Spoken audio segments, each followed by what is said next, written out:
Yeah, the number one problem with Black America is the fact that dads are not around. Hey, how you doing? This is Charlie Kirk. Now, he's the founder of an organization called Turning Point USA, and he's having a very sensitive conversation with a black student on a college campus.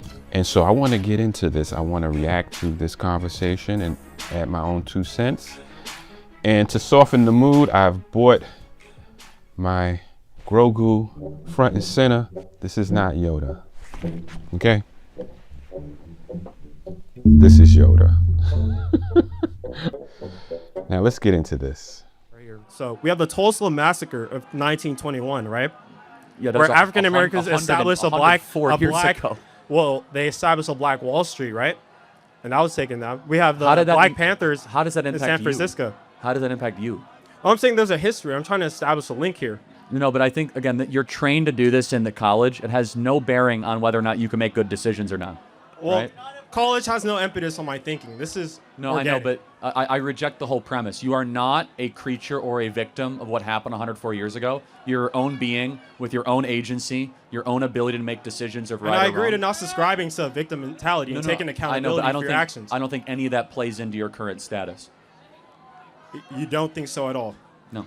Can you list more reasons as to why? Yeah, the number one problem with Black America is the fact that dads are not around. Not the fact that and there that's was enforced by the government. No, it's not. It's not enforced by the government.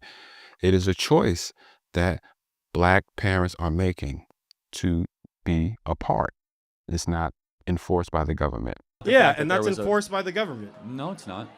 Different, I would say on an individual basis, there's different programs that stop. Two out of 3 black youth did not have a dad around. Yeah, there's a crack epidemic. CIA moved crack into the hood. We went into different hoods in Los Angeles community. Yeah, but you have to still choose to do drugs. And that's the salient point. You have to choose to do drugs. You have to choose to sell drugs. That's a choice. It's not something that the government forces on you. The people that got involved during the crack epidemic, which he references, are people that chose to get involved with the crack epidemic. They are people who chose to sell crack, who chose to use crack. This is a choice. So, like, the point is you're a victim of your choices, not your circumstances. That's what makes us conservatives I different. think you're removing culpability from people, but I agree with the accountability and we the believe circumstances. choices are what determine what you're in, not what's around you. Yeah, so, your choices inform your environment and your outcomes. I agree with that. Yeah, so then if people choose to do crack cocaine and therefore your kids don't have a dad around, that's your own choice. If you choose to commit crimes and you're in prison, that's your own choice. Yeah, but no other community has had this problem. Why is Black America have this problem? I think there's a direct link between the prison industrial complex and incarceration. Well, how does one get to prison? And the profiling African Americans. Well, hold on. But first of all, it's not a profiling when it comes to that. Blacks are far more likely to commit crimes than any other group associated. It's like 3 to 4 times more likely. It's not even close. So how is that? Well, I'm not here to debate numbers because I don't have the numbers. It's okay. When you get home, you can look at it. Black Americans are 13% of the population. They commit 55% of the violent crime. A statistic I've heard before. Right. Again, I don't have the numbers. It's fine. You could independently fact check it later. I don't anticipate you to have it off the top of your head. But why is that? See, that's the question that he can't answer because he hasn't been trained to answer that question. A lot of people in the black community study history. So, excuse me. It's almost like every black person is a historian when it comes to the things that were done to black people, okay? We all know the history, like the young man, he can tell you about Black Wall Street and redlining and the Civil Rights Act and all these other things. But ask him, why is it that black people are committing crime? And he's, like a deer in the headlights. And it's no disrespect to him. It's just the way our culture is functioning is that we are resistant to actually looking at our condition today and coming up with solutions. I don't have a direct answer. I know. That's what I want you to think about it, and I'm not going to put you on the spot. Here's our answer. It's easy and tempting to say systemic racism, redlining, right? All that, or you could say, maybe it's because dads aren't around, because dads being with their with their equivalent others or spouses is not a value in the black community anymore. It's acceptable to have men impregnate women and flee. Now, that's a fact. Now, my parents stayed together. I grew up in a two-parent family.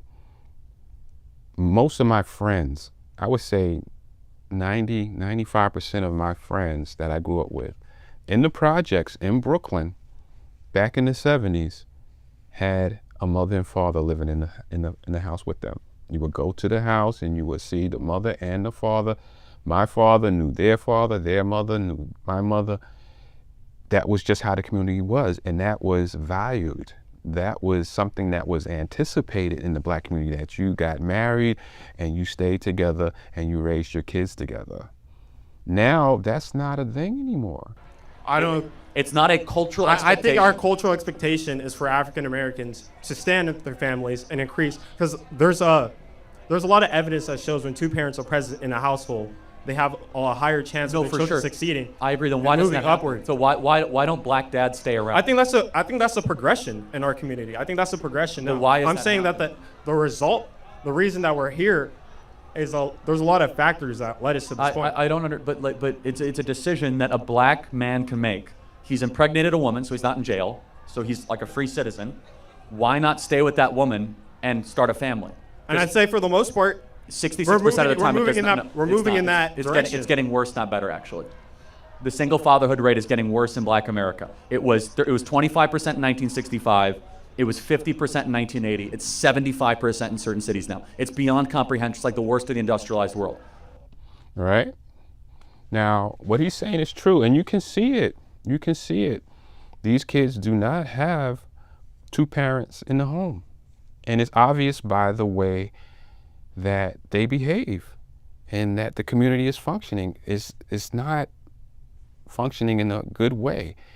And to not acknowledge the fact, and it seems like the young man that he's talking to is sort of like resistant to the fact and trying to focus on something that happened in the past, as, you know, to pretty much divert the conversation to what happened many years ago, is not the solution. It's not, you know, that's trying to not deal with what's happening in reality. And there's only one explanation. It's that it's not a cultural value in Black America right now. I think we have to disagree. I think it is a cultural value moving forward, and I think But it then has why been is a it cultural happening? value. And I think post-civil rights movement, and especially during the civil rights movement, that was a major impetus. That was a major focus of the black community, and that's how. Okay, so he's talking about during the civil rights movement, it was a major impetus. Family was a major impetus. The civil rights movement was back in the 60s, the 50s and 60s. We're in 2025. Why are we reaching back to, you know, the 1950s to try to project that those values are still common in the black community? They're not. That's how we got through that movement. You know, Black through that America, structure and that family you know, Black unit. America's actually gotten poorer since the Civil Rights Act. Well, yes, I understand that. I don't have an answer for that. It's okay. Right? He doesn't have an answer for that. He's in university. And no disrespect to him, because this is common in the black community.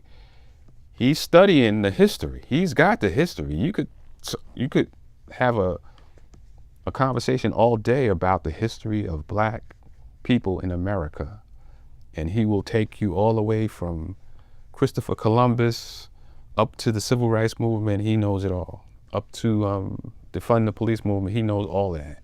But in terms of how is he going to apply what he knows to create solutions, to create a better community for himself, his children, no, that's not part of the study, you know? Think about it. And I'm not saying it's one or the other, but the Civil Rights Act is revered as this amazing thing. But Black America is actually poorer, more likely to commit crimes, in more poverty than it was before the Civil Rights Act. There's a lot of explanations. Thomas Sowell's written entire books about this. And I've read on Thomas Sowell. Good, and I want you to keep reading Thomas Sowell, because he'll push your boundaries, and he's phenomenal. Here's our belief system. The most important thing is dads in the home. If you do not have two parents around, everything falls apart. It's not about government checks or welfare. It's the nuclear family. The nuclear family is a guarantor more than anything else that a kid is going to. And I 100% agree with that. Right. Right.